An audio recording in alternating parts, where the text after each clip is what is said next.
Hello बच्चों, कैसे हैं आप बच्चों। आज हम पढ़ेंगे क्लास 10th सामाजिक अध्ययन के अंतर्गत समकालीन भारत विषय का दूसरा अध्याय वन एवं वन्यजीव संसाधन। हम आपको बताएंगे बच्चों इस पाठ से संबंधित कुछ महत्वपूर्ण प्रश्न जो कि आपकी परीक्षा में पूछे जा सकते हैं। तो चलिए शुरू करते हैं। जैसे कि आप यहाँ पर देख सकते हैं बच्चों, लघु उत्तरीय प्रश्न, यानी कि जो दीर्घ उत्तरीय प्रश्नों से थोड़े छोटे होते हैं उन्हें कहा जाता है लघु उत्तरीय प्रश्न। तो यहाँ पर आपका पहला प्रश्न है बच्चों, वन्य प्राणी तथा वनस्पति हास के लिए कौन सी 3 मानव क्रियाएं उत्तरदायी हैं, व्याख्या कीजिए। उत्तर में आप लिख सकते हैं बच्चों, सबसे पहला पॉइंट लिखेंगे रेलवे लाइन, कृषि व्यवस्था, वाणिज्य और खनन क्रियाओं में वृद्धि के कारण। और दूसरा लिख सकते हैं बच्चों, आज़ादी के बाद कृषि का फैलाव। तीसरा लिखेंगे बच्चों, स्थानांतरी खेती के चलते वनों की कटाई। और चौथा लिखेंगे बढ़ती जनसंख्या के कारण आवास की मांग। इन सब कारणों की वजह से बच्चों वनों का ह्रास होता दिखाई देता है। ठीक है, तो इस प्रकार से आप अपने इस पहले प्रश्न का उत्तर लिख सकते हैं बच्चों।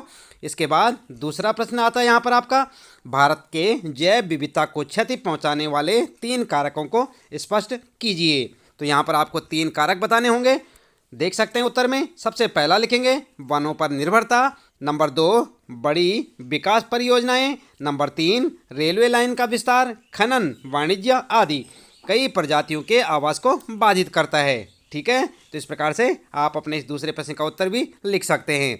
इसके बाद बच्चों बात करते हैं तीसरा प्रश्न, और इसमें पूछा जा सकता है 3 कारण देकर स्पष्ट कीजिए कि भारत में स्वतंत्रता के बाद वन संसाधन का ह्रास हुआ है। उत्तर में आप लिखेंगे कृषि का फैलाव, नंबर 1। नंबर दूसरा लिखेंगे नदी घाटी परियोजनाओं के कारण वन क्षेत्रों का विनाश।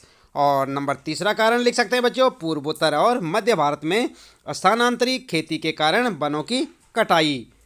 इस प्रकार से तीसरे प्रश्न का उत्तर भी आप देखकर लिख सकते हैं। चौथा प्रश्न बच्चों इस प्रकार का आ सकता है, बाघ परियोजना पर संक्षिप्त टिप्पणी लिखिए। तो क्या लिखेंगे आप, इस प्रकार से लिख सकते हैं, उत्तर लिखेंगे और नंबर 1 लिखेंगे 1973 में शुरू की गई क्या, बाघ परियोजना।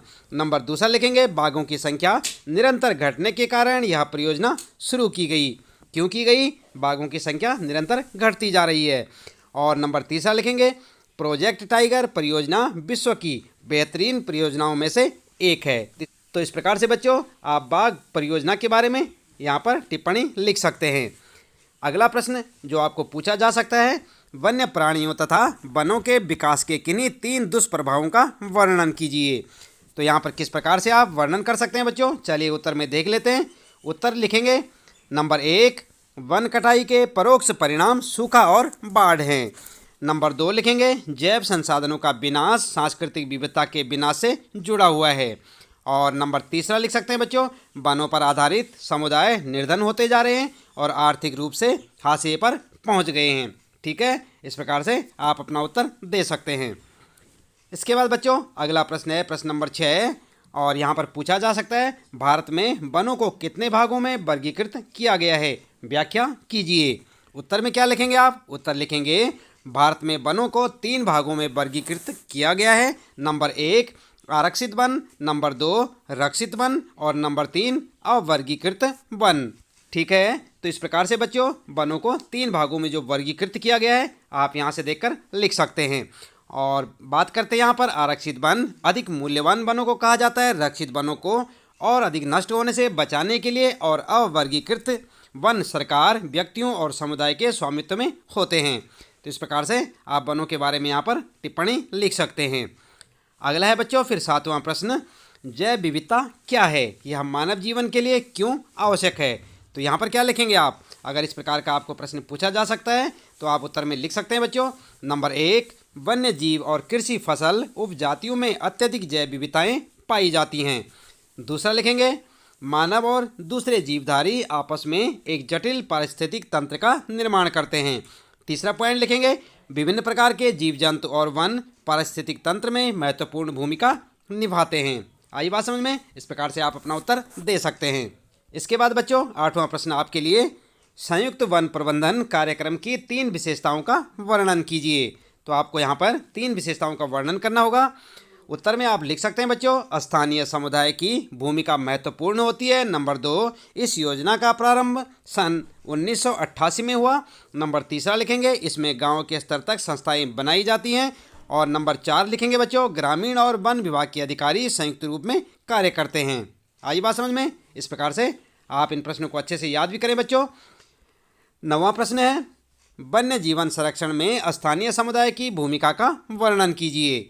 तो उत्तर क्या लिखेंगे? उत्तर लिख सकते हैं आप बच्चों। नंबर 1, राजस्थान के अलवर जिले में 5 गांव के लोगों ने 1200 हेक्टेयर वन भूमि भैरवदेव डाकअप सेंचुरी घोषित कर दी। नंबर 1 था ये। नंबर 2 लिखेंगे, भैरवदेव डाकअप सेंचुरी पर गांव वालों द्वारा शिकार वर्जित किया गया है। और नंबर 3 लिखेंगे, राजस्थान में बिश्नोई समाज द्वारा काले हिरण का बचाव किया गया है। इसे आप इसी प्रकार से याद करें बच्चों। आप देख रहे हैं यहाँ पर, यह था आपका 9वां प्रश्न, वन्य जीव संरक्षण में स्थानीय समुदाय की भूमिका का वर्णन कीजिए। तो यहाँ पर राजस्थान के अलवर जिले की स्थानीय जन समुदाय के बारे में यहाँ पर बताया गया है, किस प्रकार से उन्होंने जो है वन संपदा का रखरखाव किया है। इसके बाद बच्चों 10वां प्रश्न है, हिमालय में प्रसिद्ध चिपको आंदोलन का वर्णन कीजिए। तो उत्तर में आप लिख सकते हैं बच्चों, पॉइंट बनाकर लिखेंगे। नंबर 1, यह हिमालय क्षेत्र में स्थानीय लोगों द्वारा प्रारंभ किया गया, क्या? चिपको आंदोलन। नंबर 2 लिखेंगे, यह आंदोलन सुंदरलाल बहुगुणा द्वारा प्रारंभ किया गया। और नंबर 3 पॉइंट लिखेंगे बच्चों, इसमें स्थानीय लोग पेड़ों से लिपट जाते थे कि हम पेड़ों को नहीं काटने देंगे। तो इस प्रकार से आप चिपको आंदोलन के बारे में लिख सकते हैं बच्चों। इसके बाद 11वां प्रश्न आपके लिए, निम्नलिखित किन राज्यों में स्थित हैं? क्या क्या आपको बताने हैं? नंबर 1, कॉर्बेट राष्ट्रीय उद्यान। नंबर 2, बांधवगढ़ राष्ट्रीय उद्यान। नंबर 3, सरिस्का। और नंबर 4, मानस बाग रिजर्व। नंबर 5, पेरियार बाग रिजर्व। ये आपको बताना है कि कौन कौन से राज्यों में हैं। उत्तर देखें आप यहाँ पर, सबसे पहले लिखेंगे कॉर्बेट जो है राष्ट्रीय उद्यान है, कहाँ है? उत्तरांचल में। नंबर 2 का लिखेंगे मध्य प्रदेश। नंबर 3 का राजस्थान। नंबर 4 का आसाम। और नंबर 5 का केरल। ठीक है, इस प्रकार से आप राज्यों के नाम यहाँ पर लिख सकते हैं। फिर बच्चों 12वां प्रश्न आपके लिए इस प्रकार से आ सकता है, स्वतंत्रता प्राप्ति के बाद वन संरक्षण के लिए किए गए 3 कार्यों का वर्णन कीजिए। तो आपको 3 कार्य बताने होंगे। उत्तर में आप लिख सकते हैं बच्चों। नंबर 1, भारतीय वन जीवन अधिनियम 1972 का निर्माण किया गया। नंबर 2 लिख सकते हैं, जनता को विभिन्न माध्यमों से जागरूक किया गया। नंबर 3, पर्यावरण विभाग की स्थापना की गई। और नंबर 4, वनों का वर्गीकरण किया गया। ठीक है, तो इस प्रकार से आप अपने इस 12वें प्रश्न का उत्तर लिख सकते हैं बच्चों। इसके साथ ही इस पाठ से संबंधित अति महत्वपूर्ण प्रश्न समाप्त होते हैं बच्चों।